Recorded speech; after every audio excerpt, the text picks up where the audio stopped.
doing? Good. Got to start with Leo going 92 yards. Yeah. Now he coaches defensive linemen, and that must have been fun for you. Yeah, it's cool, right? It's what a play. Like, suddenly, defensive lineman light dropping. There's not many times that happens, but no, it was a really cool play.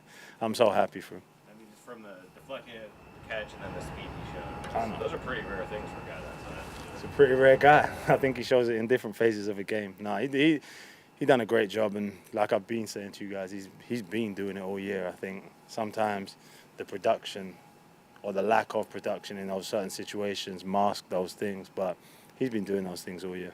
And yet one of the unsung heroes might be Boye Mafe, considering the conversation we had with Jarran Reed earlier today. What has he done differently in the run game? Because his run defense is, I think, 10th best among edge rushers. Yeah, Boye's like make leaps and bounds, and I think Boye still has areas that he's pushing to grow on. By his ability to edge set, you see his length, you see his explosion, his power. He's doing a great job out there. What do you think Uchenna Nwosu can add to that rotation if he is able to get back this week? He's going to add a lot. No, I'm so happy for him. You know, like, he's had such a long road to come back, and he's had those kind of bumps in the road along the way. It was really cool to see him out there today and just practicing. I think with Chenna, you guys know the stuff that he brings on the field. I think Chenna off the field is as important as he is on the field. Like, the leadership, the man that he is, the way he attacks the game. Like, he's going to raise the level of the room the minute he steps on the field. When you say that, what has he contributed just being here, just being a presence, even though he hasn't been able to play the last however many weeks? That's like Chenna in a nutshell. That he's still in all the meetings. He's still asking questions. He still goes through game plan week. Like, he's playing. He knows the plays. Like, he's been locked in the whole time.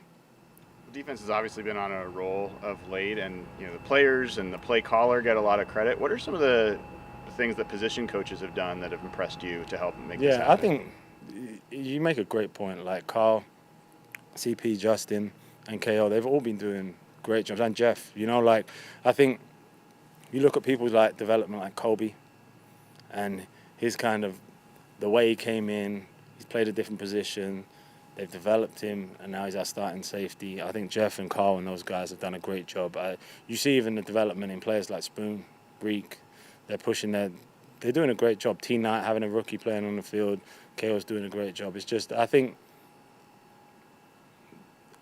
their constant effort to, like Mike talks about it, like it's like he talks about chasing edges all the time. That pushing to find how can we develop this part of his game week in, week out, looking at those areas and seeing how they can grow the team.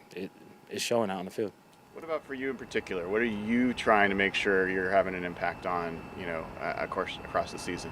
I just think it's connecting everyone. I think as you go through and like I'm learning it, as I'm in a different leadership position than I was last year, and that understanding of how you connect your staff, how you connect your groups of players, and then how you build that whole as a unit. Like I got some great mentors here as well. I'm lucky to be around Les, Mike, and share ideas with those guys. But really, I think in the long run is how you connect the whole group and how you keep the main thing the main thing. Someone like Coby, when you get this job and you're assessing your roster, how far back are you looking at his film when you're trying to see what's the best way for him? I think you look at it from the start. Like you look at if you're putting someone in a position to do those things, you'll go back and see how they can do them, areas that they need to work on, and then not just what do they need to work on, but how are we going to get to that point? What's the logical development steps to get there? And those guys did a great job of that.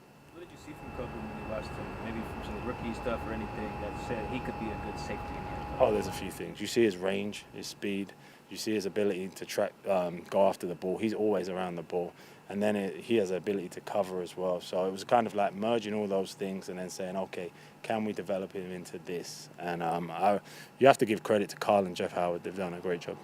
Your defense had a lot of success against Arizona the first time around. What do you anticipate changing, or maybe just being the same after facing them just a few weeks ago? I think as you go through it, you have to treat these weeks as normal weeks. There's obviously less film to watch, but you treat them like normal weeks. You approach the same week, and obviously there's going to be things that we have to adapt to in the game, slight changes, but we treat it like that, and then we go through the process and attack it that way. You mentioned when you're talking about Leo, sometimes defensive linemen can play well without the stats showing up. Jarran Reed, what's he done now? Yeah, there's a lot Jay Reed's done. Like he's on the field. Jay Reed is a very, very good pass rusher. He has the ability to play multiple positions, and that helps us on our front. His versatility, and then kind of as a leader in the room, behind the scenes, how he brings up Murph and the guys around him. Both him and Lee are doing a great job. When you have a player playing as well as Leonard Williams is, or has the last few games, he's obviously going to get a lot more attention. Yeah. What kind of opportunities does that present for other guys on the line? What do they have to do to step up if he's getting more attention? I think as they go through, they have to understand where their opportunities are.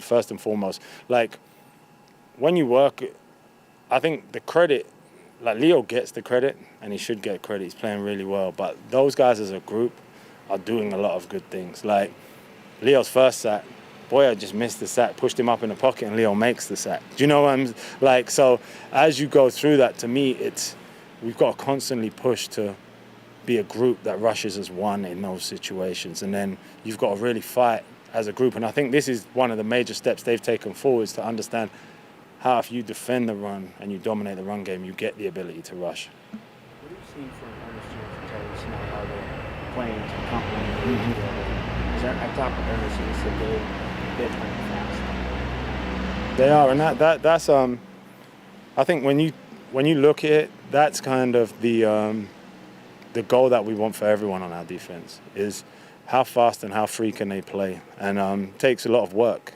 And I think Ernest has brought that.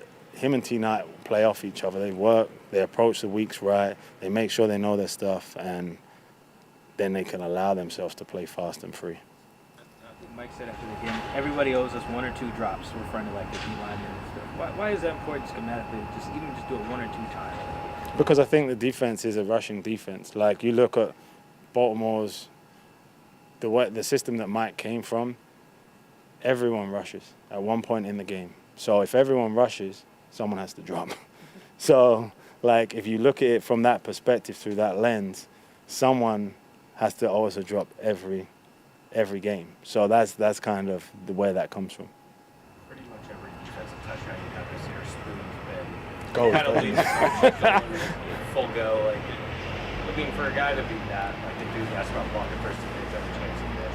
What does that tell you about him? I think that's how it's a credit. It's obviously a credit to him, but it's also a credit to like CP and Les. They talk about the ball all the time, and they talk about how can we become the best offense in the NFL once we catch the ball, once we pick up the ball. And Spoon really takes that and runs with it. Like you literally runs with it, but like goes and attacks. And those kind of selfless acts, they build the defense and they build the identity. Obviously, I'm sure you're focusing more on the Arizona offense, but you talk about everyone rushing for you guys. Arizona had 9 different players with 2 pressures last week against Minnesota. How different is their approach? They're blitzing, they bring in 6. What does that kind of approach provide that's a little different than what you guys do? I can't say I've watched a lot of their defense, so I don't. But I think there's multiple ways to rush the passer in the NFL, and I think ultimately it's based on giving the players that can rush the best opportunity to rush. And if you've got 6 or 7 guys that can do that, then give them the opportunity to rush. I think like that's the way I see it. Thank you. Thanks, guys. Thanks, Coach.